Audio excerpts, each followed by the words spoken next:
Okay, so hello everyone. My name is Jerry Jackson. Thank you all for attending this virtual and in-person, this hybrid workshop for the Transportation Alternatives Program.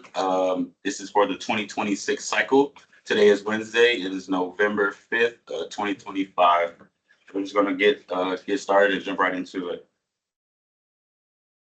So I'll pass it over to Francesca. So if you can give you guys some guidelines for how to move during this meeting.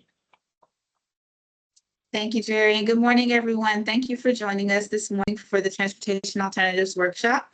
We just have a few rules of the engagement, rules of the road for this morning. Please keep in mind that this workshop is being held virtually and in person. So we have a few members in person joining us today, and we really appreciate that. But it also is being recorded, and we will make an effort to email the recording out to everyone in attendance today so that you have this for your records so that you can refer back to it. Also, please note that we ask that all attendees remain in mute through the duration of the workshop. If you do have a comment or a question, feel free to raise your hand. We will stop at a few places throughout the workshop today to see if everyone is if anyone has any questions at that point. And also in the meantime, we will be mining the chat room. So if you have any questions and it's something you don't want to forget, feel free in the chat room and we'll address those as soon as we have our question breaks. But if you're not asking a question at the moment, please remain in mute so that everyone can hear the presenters. And we also just want to ensure that everyone's discussion matters really stay related to the workshop agenda. Several of you may have specific questions specific to projects you to submit, and we love that. We ask that you stay to the very, very end for us, and we can answer those specific project-related questions for you. Otherwise, please help us to kind of keep things running smoothly by having questions that are related to the topics that are presented this morning. And with that, I will hand it back over to Jerry and the FDOT team. Thank you, Francesca. So next up, we're going to go over the workshop agenda. So first, we're going to do some welcome and introductions. Then we're going to do the overview of transportation alternatives. Then we're going to go to the Miami-Dade TPO transportation alternatives process. Then we're going to do the FDOT transportation alternative process and the application requirements. Then we're going to get into the grant application process and then committee presentations and then save your questions for the end. So welcome and introductions here. I'll just start with the TPO. My name is Jerry Jackson. I'm a transportation planner 2 here at the Miami-Dade TPO. I'm accompanied with Christopher. Yep. Good morning, everyone. Chris Rosenberg, Chief of Transportation Planning for the Miami-Dade TPO. Francesca. Hello again, Francesca Taylor, Program Development Manager, Miami-Dade TPO. And we'll also be joined shortly by Jessica Lopez. She's actually in a meeting with the municipality right now. So hopefully they're splitting themselves in 2 right now because they should be listening to this. And our deputy, Mary Terry Vilches Landa, she is the deputy of transportation. She may or may not be joining us. There's some other meetings that we've got all today. So thank you and welcome to the TPO. And I will hand it over to DOT. Morning, I'm Jessica Bagalindo, District 6 Local Program Administrator here with Alina Brito. Yes, hi, Alina. I'm an in-house consultant and I work with a local agency program. Is there any FDOT members online? Morning, everyone. Vicky Prieto, Local Programs Coordinator. Hi, Vicky. Hi, Vicky. Morning. Is there anyone else from DOT? No. Well, we have some visitors in person, so I'd like for them to introduce themselves. We have North Miami, I believe, DCPW, and I believe we're awaiting Pinecrest. I'm not sure if Santiago has arrived yet, but you guys can go and introduce yourselves. I'm Karen Fiddler. I'm the Public Works Director for the City of North Miami. Yama Pierre, Chief of Staff, City of North Miami. Luis Espinosa, Special Projects, DTPW. Audrey Cabay, in-house bike ped fighter. We appreciate you guys for coming out in person. So now we're gonna get into the overview of the transportation alternatives. So first off, the Transportation Alternative Set Aside Program. The Florida Department of Transportation is pleased to announce the 2026 Transportation Alternatives Application Cycle. Annual allocations to the TA program present opportunities to fund additional critically important multimodal transportation projects at both the state and local level. Call for transportation alternatives applications. Agencies are invited to submit applications for projects prioritized for fiscal year 2032, which is usually our LOPP year. That's the 6th year, 5th year after the TIP. That's not the LOPP year per se, but just for this particular cycle, that is the year. So the new projects are typically programmed in the 5th year of the Department-Centered Work Program for fiscal year 2032. Funding is subject to the annual spending authority approved by Florida legislature. So the application deadline will be December 4th of 2025. The application cycle is administered through the FDOT District 6 Program Management Office. For information on project eligibility and the selection criteria, see the 2026 Transportation Alternative Selection and Prioritization Criteria Cycle, FDOT District 6.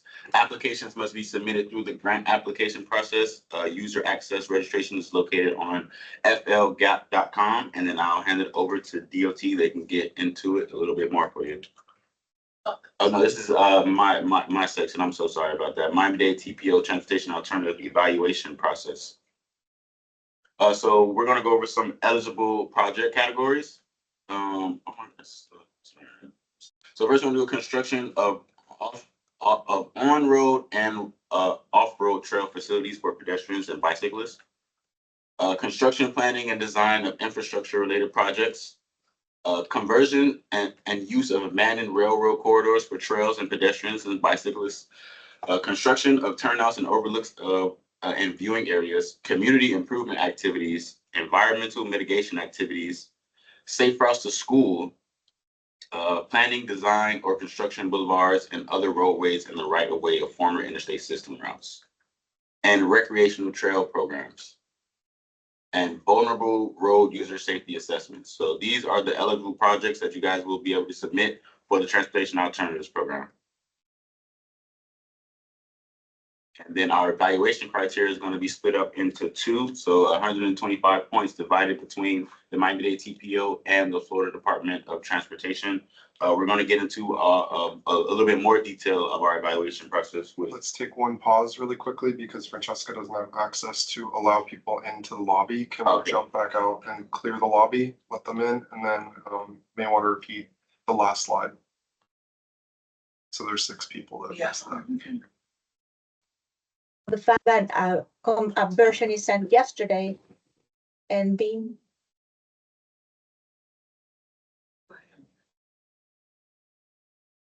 We had some folks in the lobby. We just let them in. So we're going to go back one slide so that you can hear the TPO process one more time for those that missed it. Thank you.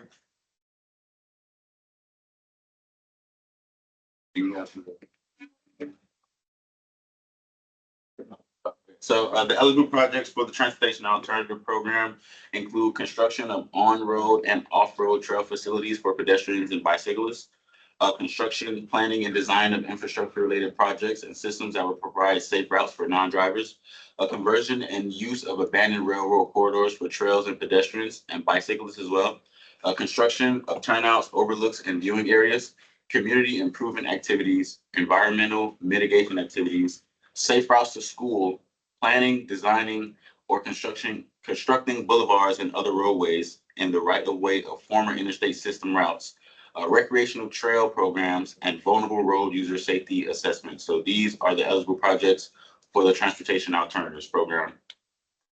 And then we got a little bit more into the evaluation criteria is going to be divided into 2, 125 points split between the Miami-Dade TPO and the Florida Department of Transportation. And then we'll also get into a little bit more about the specifics of how the project will be graded and scored.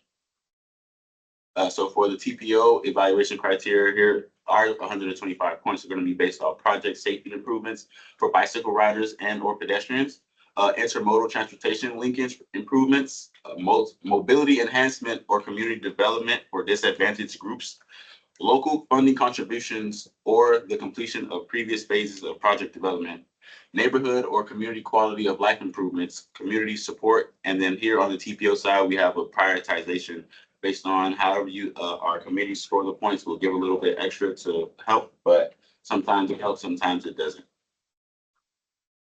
And now I'll hand over to FDOT.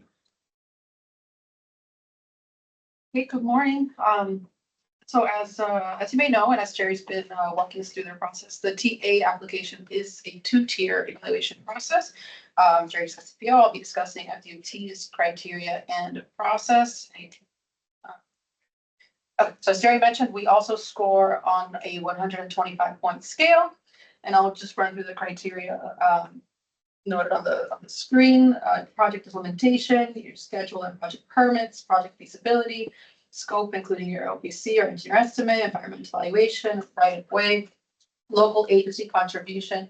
I do want to know, while local agency contributions are not required, they do impact your overall evaluation, 0 to 20%, your overall score.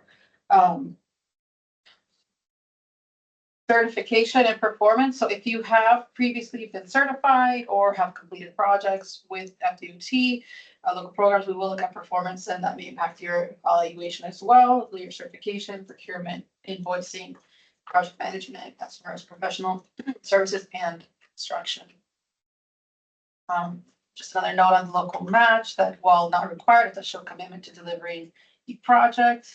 And go to the next slide.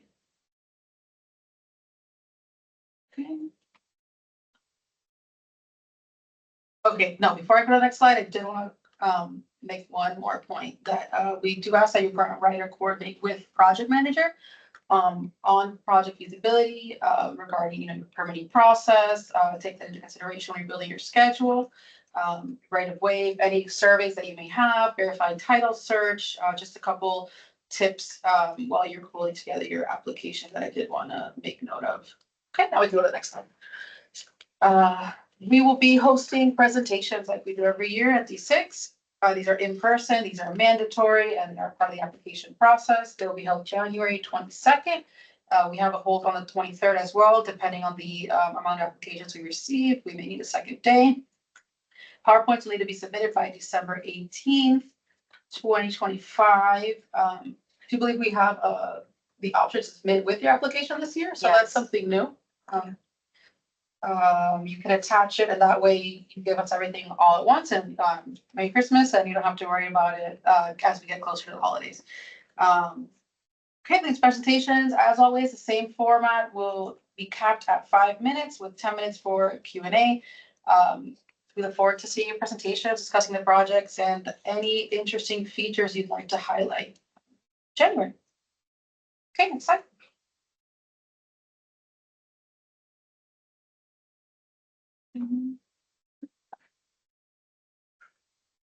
Okay, so some changes that I did want to mention again from last year are that we're continuing this year is the increased cap for per project, $1.5 million from the original 1 million, with a new minimum also $500,000 per project. Planning is the exception with a minimum of $250,000. Projects under these minimums won't be accepted.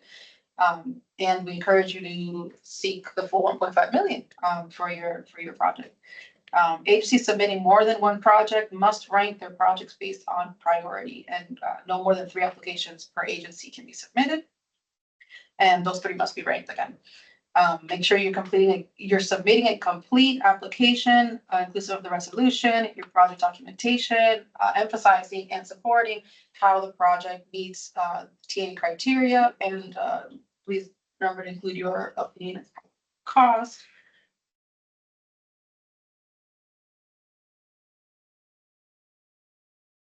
Okay, yeah, next slide, please. Application checklist. So first, remember to submit your complete comprehensive application. Answer all the questions.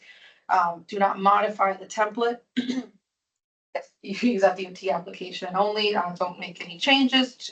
Are people trying to tell you? I'm texting with Francesca. There's 3 people in the lobby, but we can't go back. We've already done 20 minutes of presentation. Okay. So we can let them in if Just you let want, them in, yeah. Jerry, but yeah, we can't. I'll start this. There's a feature. Well, internet's one of them, so that's okay. That's Oh, it. yes. Internet. Just checking in, you guys are doing your job. Start from the beginning. Really quick question. This presentation to be shared, right? Yes, Yeah. yes. So I will start this slide from the beginning. For those that just joined, we're looking at the application checklist. Again, please submit your complete comprehensive application. Make sure you're answering all questions in each of the, especially each of the attachments. Use the FDOT template. Do not make any modifications. Ensure that funding is available on the agency side for your proposed project. Remember, this is a reimbursement based program. So the agency must have the funding to cover costs. Your cost estimate is required. Use the template provided. Again, no modifications. Any projects outside of your right of way, make sure you're including a letter of support from the owning agency. And make sure, please submit all applications through the GAP system. There's a hard deadline, December 4th, 2025 at 5 p.m. Oh, I can make a couple more notes. So if a question doesn't apply to your project, enter non-applicable. Just be sure that you are leaving a response in every section again. The application is fillable. You don't respond by saying this information is here, just, enter the response, be concise, be clear. The letter of support from any right of way outside of the agency. Applicants can confirm that we've received application by calling Alina, and she'll let you know that, yes, we got it. If you have any questions on whether you have successfully submitted. And again, as always, if you need any assistance while you're working on application after you submit it, or any questions at all, please contact us at local program office. We're always here to assist, here and happy to assist. Okay, next slide. I did want to make a quick mention that this is a comprehensive statewide application. We do have attachments on GAP to ensure the application is consistent with the project scope. I'll go over these attachments. I'm sorry, the sections of the application and then get into the attachments. So first, again, the application is fillable on GAP. You should be providing detailed information. There's 12 sections, complete all 12 except for, I think it's 5B for non-infrastructure projects only. And if you're including an attachment, be sure to include a description of what that attachment is. Okay, and again, if something is not relevant to your project or applicable, you would enter NA.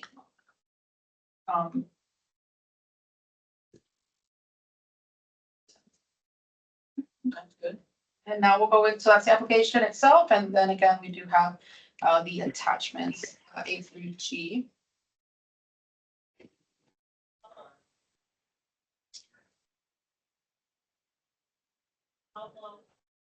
Letting some more people in.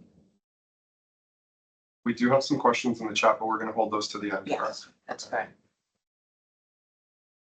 Okay, so back to the attachments. So next. Keep going forward. Yeah, thank you. Okay, attachment A, your scope agreement and project certification. We have a 10-page limit. We introduced page limits last year in efforts to keep consistency. So please make sure when you are uploading your documents that you're keeping this in mind. All the attachments have a 5 to 10-page limit. Your scope agreement and project certification, 10 pages. Area conditions, we get 5-page limit. C, public involvement and resolution, 10-page limit. We do see sometimes the entire agency's public involvement procedure, and we just really want to see where is your project called out. It helps us also in reviewing your project to be able to quickly, see where your public involvement and your resolution is. And helps our leaders as well. D, environmental conditions. This is not applicable for non-infrastructure projects, 5-page limit. Your typical section also not applicable if your project is non-infrastructure, 5-page limit. With right-of-way status, if this applies, 5-page limit. And your engineer's cost estimate or opinion probable cost, again, also 5 limits. If some attachments do not apply to yours, please enter again non-applicable to this application and upload that as an attachment so we know that you didn't just miss that attachment. it does in fact not apply. Your resolution is required. This has been a part of the application for the past couple of years. If you don't have resolution of support, it may be, it might be an option for you to apply next year with the resolution in hand. Okay, any right of way, that was section F. Any right of way on or adjacent to another agency's right of way. This is where you would include your coordination letter. Okay, and also note the projects are being evaluated. Yes, I did recall this out. Projects are being evaluated on the presented scope in your application. Future modifications will not be allowed. If you have a public involvement plan, for example, submit the cover specific page in which the project is found. Oh, that was the project plan. Or the list of submitted letters, for example, as part of your public involvement attachment. Okay, I think that's everything I wanted to cover. Next slide, please. Project sponsor. Okay. Your project sponsor certification must be executed by a person who has signatory authority for the sponsor on behalf of the agency and is authorized to obligate services and funds for that agency. The recipient agrees to bear all expenses of the total cost of the project and debts incurred in connection with the completion of the project. I think I've mentioned this in the previous slide that the agency is responsible for fully funding the project. This is a reimbursement basis program. The department agrees to participate in the project costs up to the amount of federal aid participation. And federal aid reimbursement is contingent upon the agency meeting all federal and state requirements of the program. If anyone has any questions, we'll post until the end.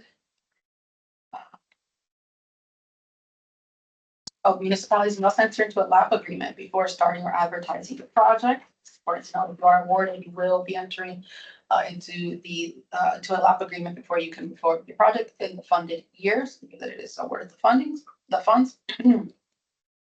Okay, and again, projects must meet federal requirements, standards, and rules and procedures governing federally funded transportation projects before the project can be eligible for reimbursement. I was here to see if there's anybody else. I wasn't chat. If it's okay with everyone, we do have a few questions in the chat room. It might be a good time to pause before we get into the grant application process. We're gonna take questions at the end, I think that'll be. so let us run through it and then we'll respond. Okay. Okay. The next slide is, I just mentioned, the grant application process, and I will Thank you, Jessica. Yes, the applications are gonna be due December 4th, but it was really important for you to get access to GAP before. It's the depository system that we have to accept the application. Also, it's where you retrieve the application. So accessing GAP is going to be your #1 priority. Can you move to the next slide? Now, when you access the GAP, the application, you're going to go to flgap.com. You're going to go to the bottom of the screen and you're going to select request user access. And then you'll go through that process. But in the meantime, I want to let you know how you can get to the application once you're logged in and how you're going to get to that application. If you could go to the next slide. Oops, that's you. Okay, I'll go over this. The request user access. Once you select, as you can see in the bottom of the screen, there's a little green arrow, and that's the one you're going to select, and you're going to fill in the information. You're going to put in your name, your title, your phone number, your address, your city, state, zip code, email, and organization. The bottom section that I've highlighted there says do not fill in. Don't fill in anything there. Go ahead and submit. Once you submit, you should receive an email asking you to reset your password. Go ahead and test the site, make sure you're able to get in. And if you have any difficulty at that point, give me a call and I'll be happy to work with you. If I can't resolve it, I'll direct you to go to Black Cat, which is the organization that takes care, is the support center for this. Could you go to the next slide? Okay, so now you have access. How do you get to the application? When you open the screen, you're going to see tabs on the top and you're going to select applications. You won't see anything until you do this. the next thing you'll do is you'll go to new grant opportunities, and you must enter your organization. There's a drop down where it says Miami-Dade County. That is a drop down that lists all the organizations that are eligible for the grants. So let's say it's North Miami. North Miami will select it, and then you should see transportation alternatives. It will highlight, and then you would highlight it and you would select apply. Now you can use view to see what the application looks like. You can hit details and it'll tell you information regarding the grant from the FDOT website. Once you select apply, if you could go to the next screen, you'll see a download. You'll see your application documents. It will have them listed. It's very important for you to see them all the application, the announcement letter, all the attachments will be included. When you're ready you're going to download the application, fill it in. It's interactive. You're supposed to fill it in, and then you're going to re-upload it. When you re-upload, first of all, you're going to have a space. Your space will be that they'll see that your application was downloaded. When you come back, you're going to go back to that section and you're going to re-upload it to that same line item. When you upload it and you're going document by document, you're going to get a green marking. It'll turn green from that first column, and that'll let you know that you've actually uploaded the document. Every document that's required to be uploaded must turn green. When you realize that you have completed uploading and you see the arrow, there's a red arrow there that says upload complete, you'll know that you have uploaded the document. That's only one step. Once you've uploaded and you see that everything has been uploaded, if you don't have everything uploaded, it won't allow you to move forward. So make sure you're uploading all your documents. If you go to the next screen, will be the next phase. Next slide.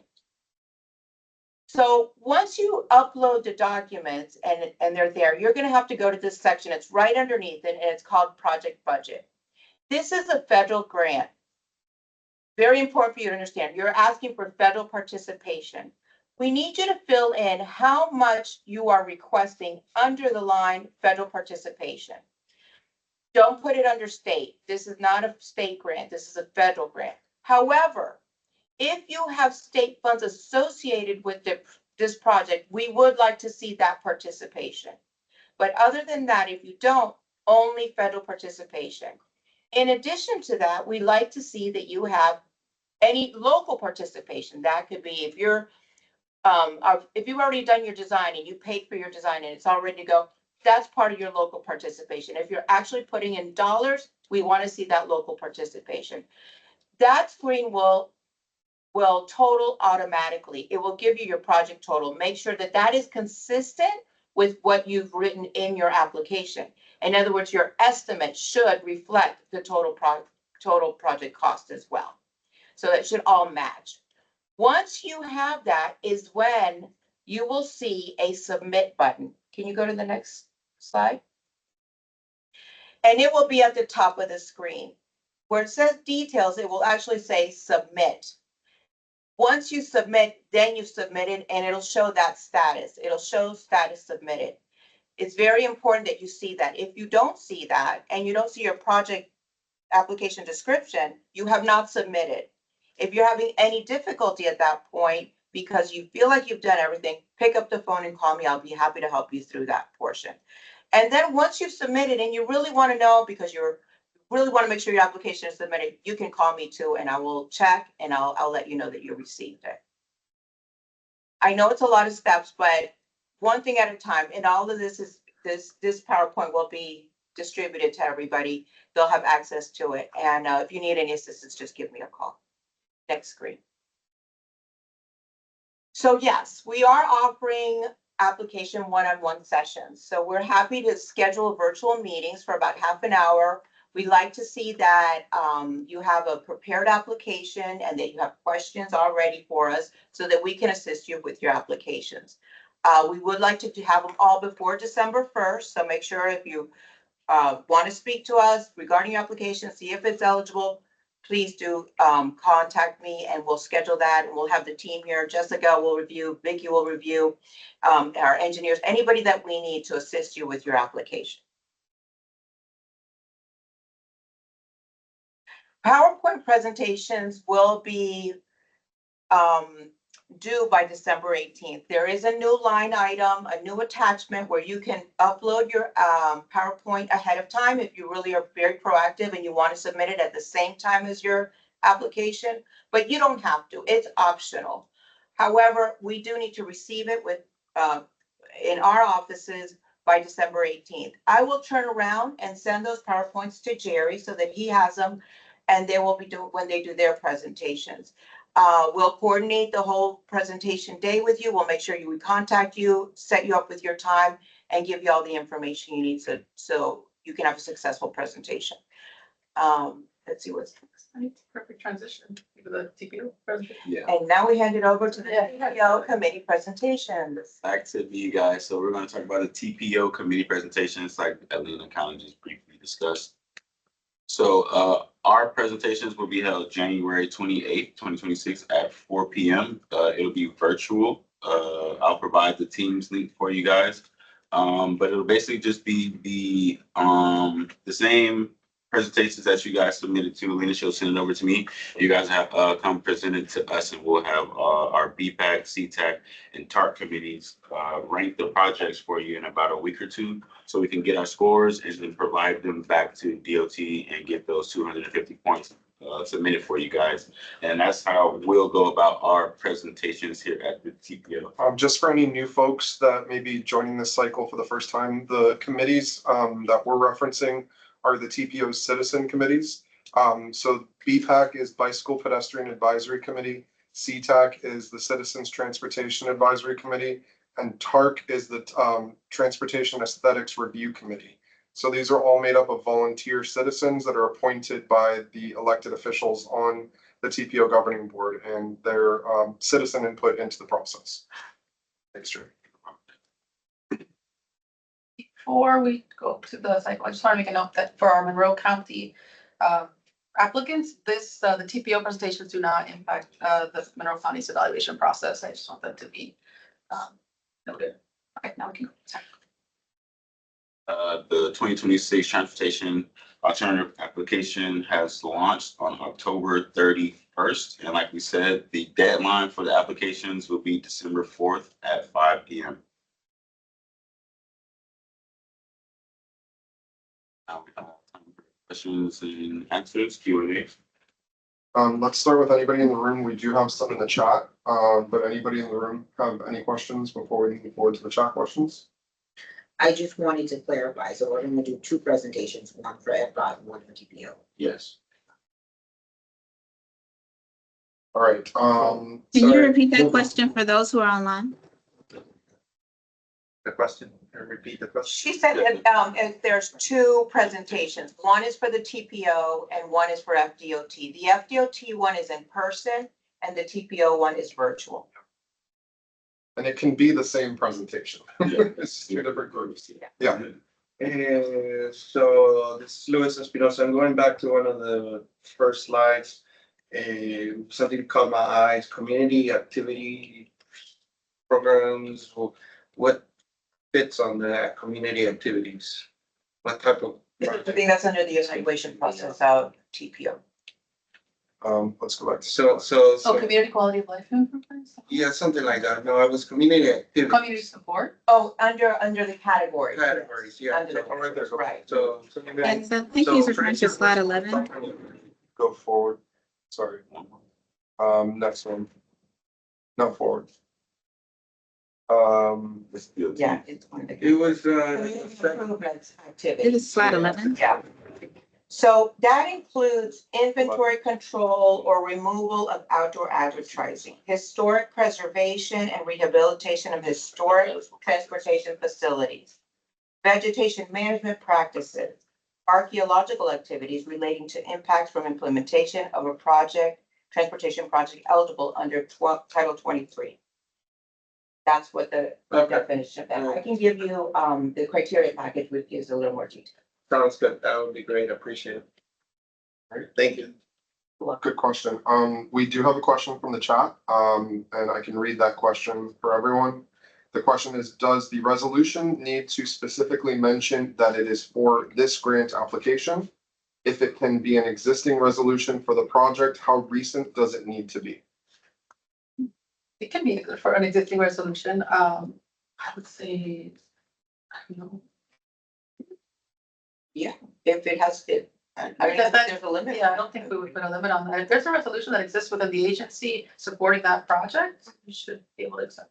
Great. Good question. Very good question. No matter the age of the resolution? If it's there, it's there, right? That's what we need. Show support, the agency support is. The agency's committed. Yep. And it's a future forward also, could be something that. Like that you're in the process Yeah, of the doing it. process of- If you can show us that the resolution is ongoing, or that, I know that the county has a few steps. Before going to BCC, if you can show us that, just a couple, that you're in that process, we can look at that and evaluate it. Yeah, that came up when we were doing the trip application. That was a very specific question on the what constitutes a resolution of support, because technically a capital plan and, you know, approval of a capital plan that includes the project. That was kind of where the debate was happening at the RTAC, I believe it was. So yeah, And to add on to that, I mean, you're still gonna need to enter into if you're awarded, Right. you're gonna need to have a resolution to enter into the agreement. right. So that just cuts that step that much Right. closer Right. to, you know, delivering the project. There are no other written questions in the chat. Do we want to open it up to raised hands? Oh, wait, no, as I said that. Okay, Priscilla asks, so it can be said that resolution will be on agenda in January 2026 for approval? Yes. Yes. Right, and if they could show us that it's there, you know, so maybe even show us the draft of the resolution and say this is gonna be. Yes. Yeah, the draft agenda, anything you can do to support that. Okay. All right, we're gonna open it up to raised hands. Anybody have a question in virtual environment? The general group? None at this point.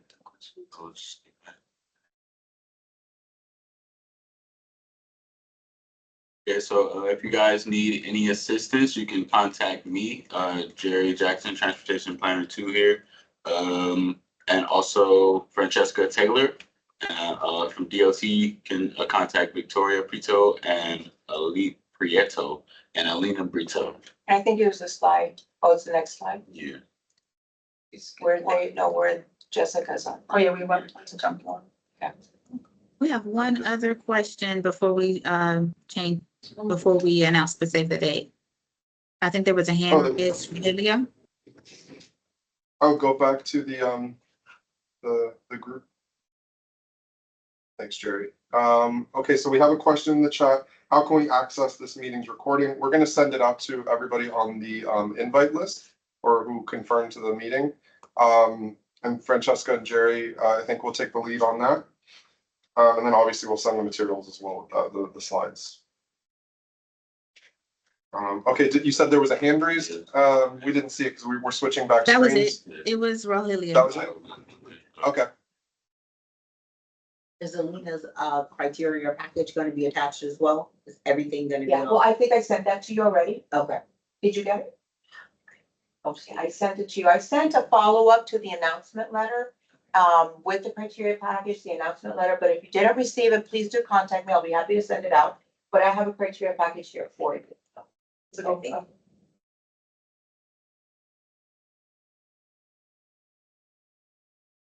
All right, Jessica Lopez. Hi, everybody. I'm Jessica Lopez. I'm a planner one here at the TPO. Sorry, I came a little late. This is the meeting. And I'll just go ahead and present to you guys. So I just wanted to let you guys know, save the date for the 2025 Municipal Grant Workshop, which is a little different from the TA program. This is actually a grant funded program from the TPO. Just note that we're gonna have this workshop on Monday, November 17, 2025. It's gonna be at 10 a.m. to 12 p.m. It's gonna be virtual and also in person. So if you don't want to make the drive to downtown, it's okay. You can join us virtually, but you're more than welcome to join us and meet me and meet everybody else. So this workshop, you're pretty much going to learn about the funding opportunities for local planning studies. So this is such as like bike and pedestrian plans, multimodal transportation plans, corridor studies, master plans, and feasibility analysis. Just to note, this is a reimbursement-based program. Applicants are reimbursed for eligible project cost. This is designed to promote innovative community-focused planning. The workshop will cover eligibility, application process, and key deadlines. So I would suggest to please join. Maybe if you're interested, you'll see if you want to join or not, but I highly recommend that all the cities and municipalities go ahead and participate in this workshop. And, it will answer all the questions that are needed. We'll go step by step. I know some of the municipalities here actually are participating in the studies now this year. I recommend that to please join again. And we are always here to assist you. Oh, okay. So yeah, please join us November 17, Monday morning at 10 a.m. Thank you, Jessica. And just to, add a little bit of, relationship here between TAP and municipal grant program. Municipal grant program application is a much lighter process. It's intended to select planning studies that may eventually become a TAP project. Excellent. So think about it that way. These are the kind of the ground level initial planning initiatives that kind of set you up and get you all the things that you're going to need to then move on to an implementation project with FDOT. We'd like to take a moment here to also offer 2 other grants that we're offering. Jessica? Yes, and thank you, Chris. That was a great point, how the planning study can set you up for your TA future application. We do have 2 other grants that we have launched already. They are up on our GAP website. The County Incentive Grant Program, SIGP, also launched on the 31st, and the Transportation Regional Incentive Program also on the 31st. SIGP closes the same day as TA, December 4th. And TRIP closes all the way in February 27, 2026. These are 2 state grants that you can also apply to. And then for our Monroe County partners, we do have SCOP opening in December with a deadline in March, and you'll see that announcement go out next month. For our Monroe County partners, correct? Only Monroe is eligible for the Small County Outreach Program. And just very briefly, SIGP, for those that do not know, SIGP provides grant funding to counties for local transportation projects that relieve congestion on the state highway system or improve transportation facilities on the state highway system, which includes the Florida Turnpike. Local agencies can apply for SIGP. It's not only open to counties. And TRIP provides funds for regional planning to leverage investments in regionally significant transportation projects. And SCOP, again, only Monroe County, our Monroe County partners are eligible. SCOP assists small county governments in repairing or rehabilitating county bridges, paving unpaved roads, addressing road-related drainage improvements, resurfacing or reconstructing county roads, or constructing capacity or safety improvements. And if you have any questions on any of those that just covered, please contact us. We're always happy to provide further information. And again, SIGP and TRIP are already up on GAP. You'll see those along with the TA application. Francesca has said there's one more question in the chat, so we're gonna quickly jump over to the chat and I'll read it. 1 second. Okay. It says one project category is recreational trails program.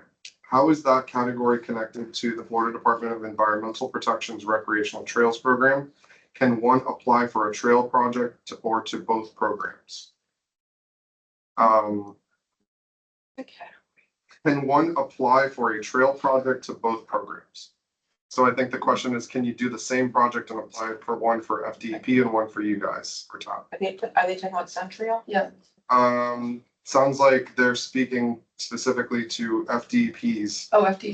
FDEP's recreational trails program, not SunTrail. It would be something we need to look into. Okay. If they could send it to us as an email, we'd be happy to respond. Okay, because Absolutely, we'd like to look into that. Yeah, we want to give you all the benefits. Okay. That are possible. So just send an email and we'll look into it. Thank you. Thank you. And thank you on the slide. The next slide is that if anybody has any projects that they'd like to review with us. We're open. We're gonna meet with the people here that have come. But if at any point you want to contact us, like I said earlier, contact us. We'll review your projects or your applications and give you any pointers that we can do so that you have a better application and are more successful. Does anybody have any projects online? Share screen. Stop sharing. Okay, well, if at any point you do, please don't hesitate to contact us. I mean, since they have no projects, thank you guys for attending. We really appreciate it, and I think we can, There are no further questions or projects? yeah, we can adjourn. Thank Thank you, Thank everybody. you. Thank you for joining. We look forward to seeing applications, to receiving applications. Yes. What do you? Thank you very much. Thank you. We'll be in touch. Bye, everyone.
Program, we can kind of have those sent over to our way and get those funded more immediately.